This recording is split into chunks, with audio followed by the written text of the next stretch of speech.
తెలంగాణ రాష్ట్ర ప్రభుత్వం మరో కీలక నిర్ణయం తీసుకుంది. బెట్టింగ్ యాప్స్ కేసులపై సరికొత్త అడుగు వేయబోతోంది. బెట్టింగ్ యాప్స్ కేసులను సిఐడికి బదిలీ చేయాలనే యోచనలో రేవంత్ రెడ్డి ప్రభుత్వం ఉంది. దీంతో బెట్టింగ్ యాప్స్ కేసులను సిఐడి మాత్రమే విచారణ చేయబోతోంది.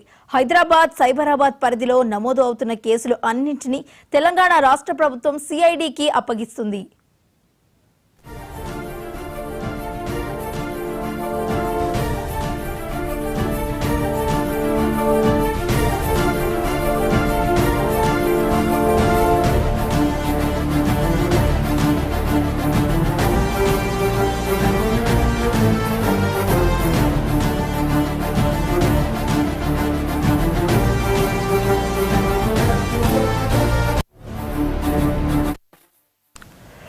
ఈ కేసులను సిఐడి మాత్రమే లోతుగా దర్యాప్తు చేయగలరని భావించిన రేవంత్ రెడ్డి సర్కార్ నిర్ణయం తీసుకుందని సమాచారం అందుతోంది.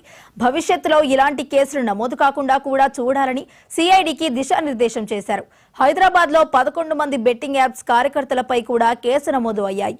సైబరాబాద్ లో బెట్టింగ్ యాప్స్ కు ప్రచారం చేసిన 25 మంది సెలబ్రిటీలపై కూడా కేసులు పెట్టారు. మరి ఇదే అంశానికి సంబంధించి మరింత సమాచారాన్ని మా క్రైమ్ బ్యూరో ఇన్ఛార్జ్ మధు అందిస్తారు. మధు, చెప్పండి. బెట్టింగ్ యాప్ భరతం పట్టడానికి ఎలాగైనా సరే కఠిన చర్యలు తీసుకోవాలని రేవంత్ రెడ్డి సర్కార్ అయితే ఉందని చెప్పవచ్చు. ఇందులో భాగంగానే ప్రస్తుతం నమోదవుతున్నటువంటి కేసులు ఏవైతే ఉన్నాయో ఆ కేసులన్నింటినీ కూడా సిఐడికి బదిలీ చేసి ఆ తర్వాత ఇన్వెస్టిగేషన్ ప్రాసెస్ అంతా కూడా మొదలు పెట్టాలి అని ఆలోచనలో అయితే ప్రస్తుతం తెలంగాణ పోలీసులు ఉన్నారు. ప్రధానంగా కూడా హైదరాబాద్ లో 11 మంది బెట్టింగ్ యాప్ ప్రమోటర్స్ ఎవరైతే ఉన్నారో, అంటే యూట్యూబ్ కు సంబంధించినటువంటి ప్రమోటర్స్ ఎవరైతే ఉన్నారో వాళ్ళందరి మీద కూడా కేసులు నమోదు చేశారు. వారితో పాటు సైబరాబాద్ పరిధిలో 25 మంది సెలబ్రిటీల మీద కూడా బెట్టింగ్ యాప్స్ ఏవైతే ఉన్నాయో వారి కంపెనీలకు ప్రమోట్ చేసినటువంటి వారి మీద కూడా కేసులు నమోదు చేశారు. ఇలా ప్రతి చోట కూడా అంటే హైదరాబాద్, సైబరాబాద్ జిల్లాల తెలంగాణ పరిధిలో ఉన్నటువంటి జిల్లాలలో కూడా కేసులు నమోదు అవుతున్నటువంటి నేపథ్యంలోనే వీటన్నిటిని కూడా ఈ కేసులన్నింటినీ కూడా సిఐడి బదిలీ చేసి అప్పుడు ఇన్వెస్టిగేషన్ మొదలు పెట్టాలి అనేది ప్రస్తుతం పోలీసులు ఆలోచిస్తున్నారు. ఇందులో భాగంగానే వీటన్నిటికి సంబంధించినటువంటి ఫైల్స్ ఏవైతే ఉన్నాయో వాటన్నిటిని పరిశీలించిన తర్వాత వన్స్ వాటిని కన్ఫర్మేషన్ తీసుకుని సిఐడికి అయితే బదిలీ చేయబడుతుంది. అయితే ఇక్కడ ఒకటి కీలకంగా, ఎందుకంటే అనేక మంది ప్రాణాలు కోల్పోతున్నారు. ప్రధానంగా బెట్టింగ్ యాప్లలో బెట్టింగ్ యాప్ లో డబ్బులు పెట్టిన తర్వాత వాళ్ళు చెప్పిన విధంగా ప్రమోటర్స్ ఏదైతే వాళ్ళు ఓవర్ యాక్షన్ చేస్తూ చెప్పినటువంటి ప్రమోషన్స్ ఏవైతే ఉన్నాయో అది నిజం కాదు, అదంతా కూడా కేవలం మోసం చేయడానికే చేస్తున్నది అని గుర్తించినటువంటి పోలీసులు వారి మీద కూడా ప్రమోటర్స్ మీద, అదే విధంగా ఏవైతే నిర్వాహకులు ఉంటో వారి మీద కూడా కేసులు అయితే నమోదు చేసే ఆలోచన సిద్ధంగా ఉన్నారని అయితే తెలుస్తుంది.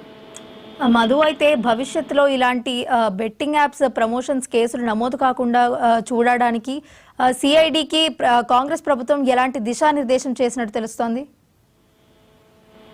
ఆల్రెడీ ఈ మొత్తం వ్యవహారానికి సంబంధించి ప్లాన్ ఆఫ్ యాక్షన్ సిద్ధం చేస్తున్నటువంటి రేవంత్ రెడ్డి సర్కార్ డెఫినెట్ గా ఈ కేసులలో ఎవరు కూడా, అంటే ఇక పైన ఎవరు కూడా వీటిల్లో చిక్కుకోకుండా ఉండాలి, బెట్టింగ్ యాప్స్ చిక్కుకోకుండా ఉండాలి అని ఒక కఠిన నిర్ణయానికి అయితే వచ్చారు.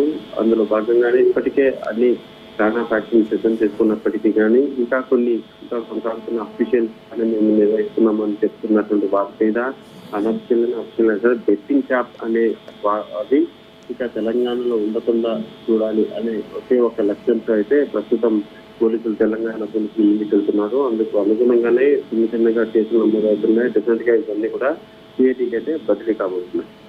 Right, thank you Madhu.